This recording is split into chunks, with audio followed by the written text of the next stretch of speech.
Fatores pulsantes da economia brasileira.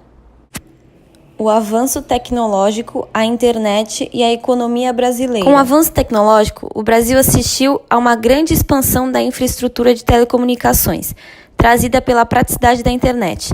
No desenvolvimento agrícola, bem como as operações da Bolsa de Valores e as operações monetárias. O surgimento das startups e o crescimento da moeda virtual modificaram o cenário da economia atual instalada no país nos últimos tempos. Este trabalho foi feito através de ilustrações pelos integrantes do grupo. Graças à abertura econômica no Brasil e, consequentemente, à entrada de capital estrangeiro na nossa economia, muitas empresas começaram a semear nos prósperos campos econômicos brasileiros, como, por exemplo, as startups. Mas isso é história para outra folha. Como bem sabemos, o centro econômico de um país é a Bolsa de Valores, onde todo o capital gira e faz a grande roda do capitalismo girar. Tudo isso garantiu que nos negócios entre países e outras empresas, a celeridade negocial aumentasse exponencialmente e garantindo maior segurança jurídica aos acionistas. Operação da Bolsa. A Bolsa de Valores é um ambiente de negociação onde os investidores podem comprar e vender seus títulos através da negociação direta, com auxílio ou não de correspondentes de negociação. Exemplos sobre o funcionamento da Bolsa de Valores, em particular da BMF Bovespa, a empresa que administra as duas bolsas brasileiras.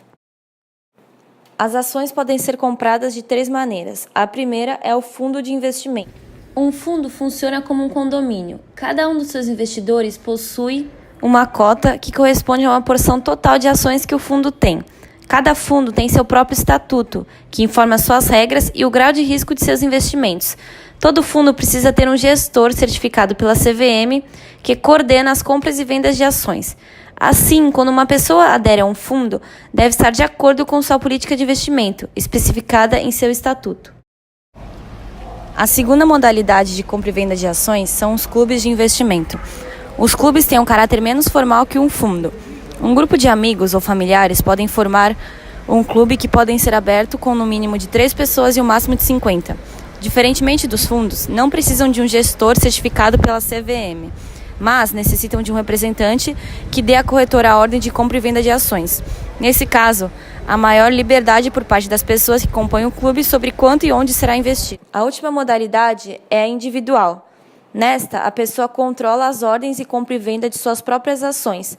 Elas contam com a ajuda de analistas da corretora que possuem o papel de esclarecerem todas as dúvidas e identificar qual será o melhor investimento para o cenário atual. Os computadores possibilitam que façamos compras e operações bancárias sem sair de casa. Nos ajudam a manter o contato com pessoas ou empresas por e-mail. E segundo a revista Science News, a internet proporciona uma quantidade e variedade sem precedentes de informação, locais de encontro, desde fóruns eletrônicos a mensagens instantâneas, ou até mesmo as chamadas comunidades virtuais. O termo Internet Banking é utilizado como referência ao acesso aos serviços bancários via navegador. É o avanço tecnológico do ambiente bancário, estendendo a agência até o notebook do cliente.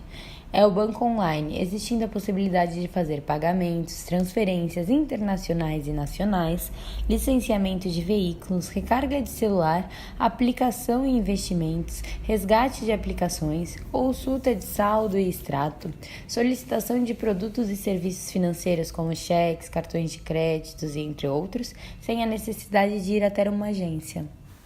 A comodidade da Internet Banking economiza tempo e dinheiro, não sendo mais necessário ir até uma agência, tirar um extrato ou efetuar um pagamento, e podendo acessar sua conta fora do horário comercial. É conveniente poder fazer esses procedimentos fora da sua cidade ou do país, bastando apenas o acesso à internet. Segundo o Banco Central Europeu, as moedas virtuais são uma forma não regulamentada de dinheiro virtual, comumente distribuído e controlado por seus desenvolvedores. Este dinheiro é usado e aceito entre os membros de uma comunidade virtual específica.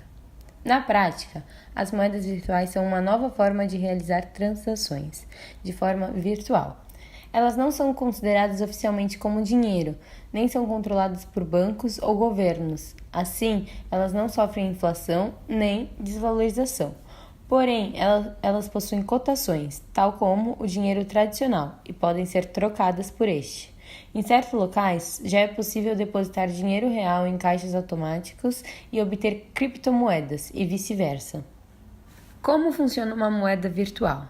As diversas moedas virtuais possuem processos específicos e complexos de funcionamento. Em geral, uma moeda virtual permite transferir dinheiro sem intermediários, através da utilização de uma tecnologia denominada blockchain, que registra as transações publicamente e impede que se utilize a mesma moeda. Assim, uma moeda virtual permite transações rápidas e a menores custos. As operações com essas moedas podem ser realizadas a qualquer altura e sem risco de falsificação. São exemplos de moedas virtuais conceituadas: Bitcoin, Litecoin, Terracoin, Percoin e Namecoin. No começo dos anos 90 e no começo dos anos 2000, foi o período conhecido como bolha da internet, que deu início às famosas startups no Brasil. Esse fenômeno já era conhecido nos Estados Unidos. A ideia basilar das startups consiste num conjunto de pessoas que estão iniciando uma atividade com o propósito de atingir o máximo de consumidores possíveis em um curto prazo. Além desses propósitos, as startups também convivem com um cenário de incerteza, muitas das vezes, pois não sabem como afirmar se a ideia do projeto irá realmente evoluir e dar certo. A fórmula ideal das startups é uma constante busca por um casamento perfeito entre os produtos e os seus clientes. Essas empresas lidam com equipes multidisciplinares e autogerenciáveis, com a tecnologia da informação como são os fatores principais do sucesso do empreendedor. No Brasil, duas espécies de startups fizeram muito sucesso e influenciaram o mercado brasileiro, chamada Robloté e PinPeople. A Robloté é uma startup com tecnologia desenvolvida para sistemas de segurança nos trabalhadores em ambientes perigosos. Já a PinPeople é uma ferramenta que ajuda as grandes empresas a contratarem seus próprios funcionários de acordo com o perfil indicado pela própria firma. Ela é capaz de analisar cada um dos currículos recebidos e que estão adequados às vantagens dos cargos. Não se pode negar que o avanço tecnológico possibilitou ao Brasil uma significativa expansão na infraestrutura nas comunicações em geral, estabelecidas pela utilidade da internet. Com os avanços, o território brasileiro passou a receber importantes empresas estrangeiras, que tornaram-se relevantes para a economia nacional. As startups e a moeda virtual são dois grandes exemplos que modificaram e impulsionaram o âmbito econômico no país. É importante dizer que a conectividade é, hoje em dia, a palavra-chave para interpretar suas aplicações e solucionar os problemas inerentes a ela. A Bolsa de Valores é o centro econômico de um país onde todo o capital gira e faz a grande roda do capitalismo girar.